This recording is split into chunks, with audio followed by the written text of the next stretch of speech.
परम आदरणीय माताओं, बहनों, मेरे प्यारे भाइयों, नौजवान साथियों, प्यारे बच्चों,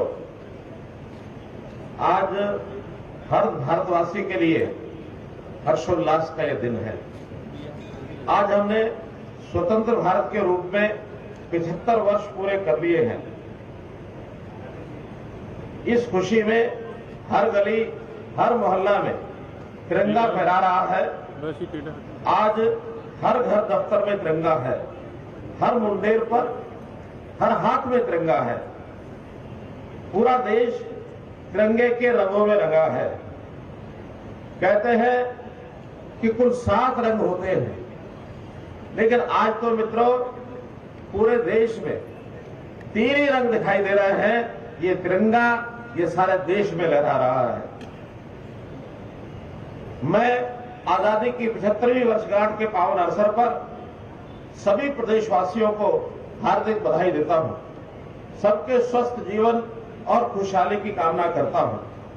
इस दिन को देखने के लिए मां भारती के न जाने कितने ही सपूतों ने अपना कर्तव्य वहन करते हुए सर्वस्व न्यौछावर कर दिया। इसी दिन के लिए असंख्य देशभक्तों ने विदेशी शासकों के हाथों कष्ट झेले और यातनाएं सही।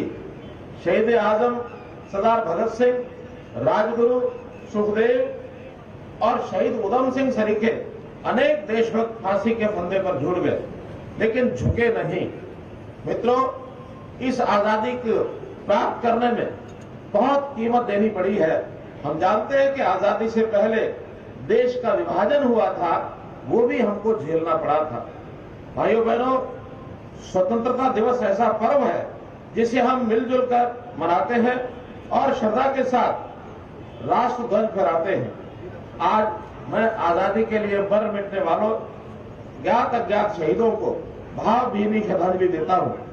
साथ ही आजाद भारत की एकता और अखंडता की रक्षा करने वाले वीर सैनिकों को नमन करता हूं।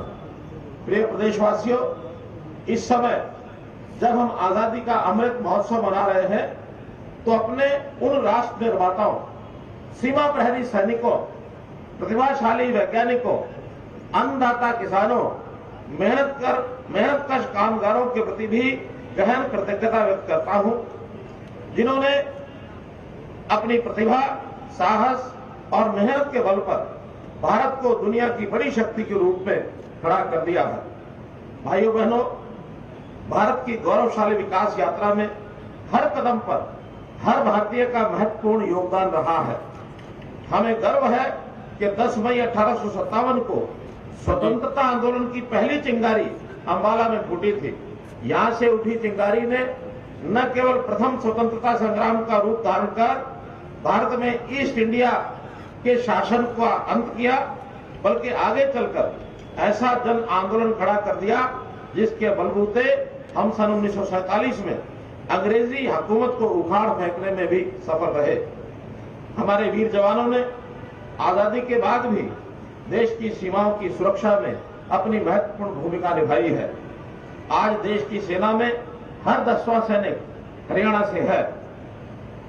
हमारे नौजवानों ने 1962, 1965, 1971 के विदेशी आक्रमणों और ऑपरेशन कारगिल युद्ध के दौरान वीरता की नई मिसाल पेश की है। मुझे गर्व है आज वीर भूमि स्मारका में ध्वजारोहण का मुझे अवसर मिला है। स्मारका एक ऐतिहासिक कस्बा है। पास में ही गांव चुलकाड़ा में श्री श्याम बाबा का बहुत पुराना मंदिर है। देश भर से हर साल लाखों भक्त यहां दर्शनार्थ आते हैं। साथ ही गांव पट्टी कल्याणा, ये भी बहुत महत्वपूर्ण ऐतिहासिक गांव है। राष्ट्रपिता महात्मा गांधी यहां पधारे थे और भूदान अभियान में आचार्य विनोबा भावे की अपील पर भी यहां के लोगों ने 22 एकड़ जमीन ये दान में दी थी, जो गरीब लोगों में बांट दी गई थी। भाइयों बहनों, स्मारका उस जिला पानीपत में पड़ता है जहां के लोगों ने आजादी की लड़ाई में बढ़ चढ़कर भाग लिया था। इनमें मौलाना नकाउल्ला, देशबंधु गुप्त, डॉक्टर गोपीचंद भार्गव, रोशन पानीपति जैसे नाम विशेषकर उल्लेखनीय हैं। इस जिले के नौरथा क्षेत्र के 16 गांवों में अंग्रेजी शासन को राजस्व देने से इनकार कर दिया था। अबू अली शाह कलंदर का मकबरा आजादी की गतिविधियों का केंद्र रहा। ऐसे ही वीरों की वीरता से नई पीढ़ी को प्रेरित करने के लिए प्रधानमंत्री जी ने नवम पातशाह श्री गुरु तेग बहादुर जी के 400वें प्रकाश उत्सव पर्व को पूरे देश में मनाने का निर्णय लिया। उन्होंने दशम पातशाह श्री गुरु गोविंद सिंह जी के साहबजादों जोरावर सिंह और फतेह सिंह के शहीदी दिवस 26 दिसंबर को हर वर्ष वीर बाल दिवस के रूप में मनाने का निर्णय लिया। अमर स्वतंत्रता सेनानी नेताजी सुभाष चंद्र बोस की जयंती को पराक्रम दिवस के रूप में मनाने की पहल की है। प्रधानमंत्री जी ने और भी कई ऐतिहासिक निर्णय लिए हैं। जम्मू एवं कश्मीर से अनुच्छेद 370 व धारा 35A को हटाकर कश्मीर से कन्याकुमारी तक अखंड भारत का सपना ये साकार किया है।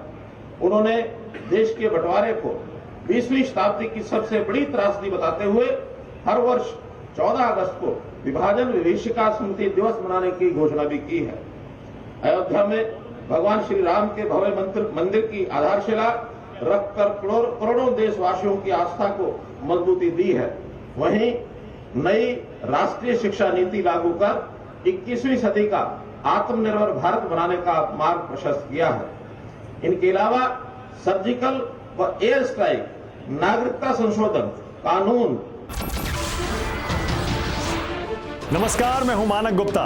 अगर आपको हमारा ये वीडियो पसंद आया हो तो इसे लाइक और शेयर जरूर करें और हाँ, हमें सब्सक्राइब और फॉलो करना ना भूलें ताकि आप देश और दुनिया की कोई खबर मिस ना करें। तो जुड़े रहिए हमारे साथ और देखते रहिए न्यूज़ 24।